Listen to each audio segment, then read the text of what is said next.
দেশনেত্রী বেগম খালেদা জিয়ার রোগমুক্তি কামনায় বাংলাদেশ জাতীয়তাবাদী দল বিএনপি প্রবাসীদের উদ্যোগে ঈদ পুনর্মিলন ও আলোচনা সভা অনুষ্ঠিত হয়েছে। সৌদি আরব জেদ্দা থেকে প্রতিনিধি জামাল হোসেন স্বপনের তথ্যচিত্রে বিস্তারিত।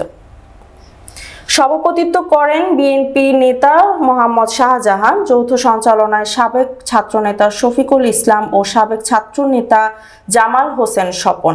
অনুষ্ঠানে বক্তব্য রাখেন বিশিষ্ট ব্যবসায়ী ও বিএনপি নেতা শাহাব উদ্দিন তুর্কি, বিশিষ্ট ব্যবসায়ী ও বিএনপি নেতা টিপু সুলতান, বিশিষ্ট ব্যবসায়ী ও বিএনপি নেতা শামসুল আলম শামসু, বিশিষ্ট ব্যবসায়ী ও বিএনপি নেতা আনিসুর রহমান, বিশিষ্ট ব্যবসায়ী ও বিএনপি নেতা মোহাম্মদ স্বপন, কেন্দ্রীয় স্বেচ্ছাসেবক দলের নেতা নজরুল ইসলাম নোমান, বিশিষ্ট ব্যবসায়ী ও রামগঞ্জ উপজেলা স্বেচ্ছাসেবক দলের নেতা দুলাল হোসেন, মাস্টার মীর হোসেন, বিশিষ্ট ব্যবসায়ী আব্দুর রহিম, বিশিষ্ট ব্যবসায়ী ও বিএনপি নেতা আনোয়ারুল আজিম সোহেল, বিএনপি নেতা মোজাম্মেল আশিস, বিএনপি নেতা কাজী রায়হান, যুবদল নেতা মিজানুর রহমান মিজান, স্বেচ্ছাসেবক দলের নেতা মনির হোসেন, বিএনপি নেতা কাশেম, বিএনপি নেতা ইমরান হোসেন, স্বেচ্ছাসেবক দলের নেতা হাবিবুর রহমান হাবু, সাবেক ছাত্র নেতা সাজু, বিশিষ্ট ব্যবসায়ী বিলাল হোসেন সবুজ, আনোয়ার হোসেন সৌদি প্রবাসী।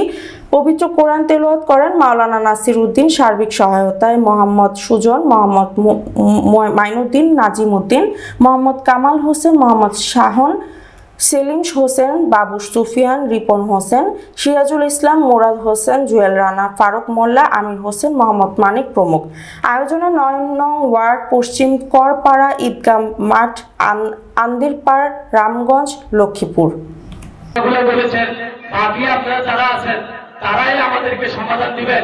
আগামী দিনে পশ্চিম করপাড়া আন্দিরপাড়ে ৯ নং ওয়ার্ডের দল মত নির্বিশেষে বাংলাদেশ জাতীয়তাবাদী দল বিএনপি সবাই ঐক্যবদ্ধ হয়ে সকল পর্যায়ে সংগঠনকে শক্তিশালী করার জন্য আপসীন দেশনেত্রী বেগম খালেদা জিয়া যারা তারেক রহমান সাহেবের হাতকে শক্তিশালী করতে হলে আপনাদের সকলকে ঐক্যবদ্ধ করতে হবে। প্রিয় সংগ্রামী নেতৃবৃন্দ, এই পর্যায়ে দেখি ছাত্র দলটা উদ্বুদ্ধ হই। ওনাদের দেখা দেখা আমরা ছাত্র দলের মিছিলে যাই। আমাদের পরবর্তীতে আমরা যখন ছাত্র দলের আমি ৯২ সালে আমি যখন ইন্টারমিডিয়েট পড়ি,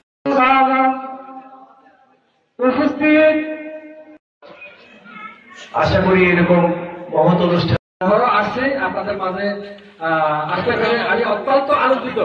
আমাদের থাকেই বেড়া থেকে সেই কাজটা আমাদের আমরা করতে পারবো। হ্যাঁ, দোলালের একটা কথা দিচ্ছে আপনার যে খুব ভালো লেগেছে, সেটা হলো যে শেষ হবে না। যেহেতু আমাদের কোনো জায়গায় কোনো গ্যাপ ফিলাম অটোমেটিক হয়ে যায়। প্রত্যেকদিন কত পাবে আপনি একটা গর্ত করে রাখেন, কদিন পরে আপনি সেটা ফিলাপ হয়ে যাবে, আপনি পানি করতে হবে না। নেতা একজন থাকবে না, আরেকজন চলে আসবে।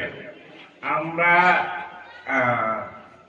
আপনারা যেটা বলছেন, আপনারা 5 তারিখের পর থেকে যারা জেল কেটেছেন, যারা বাইর খেয়েছেন, প্রত্যেকটা লোক বা সবচেয়ে বড় কষ্ট হলে আপনি কথা বলতে পারবেন না।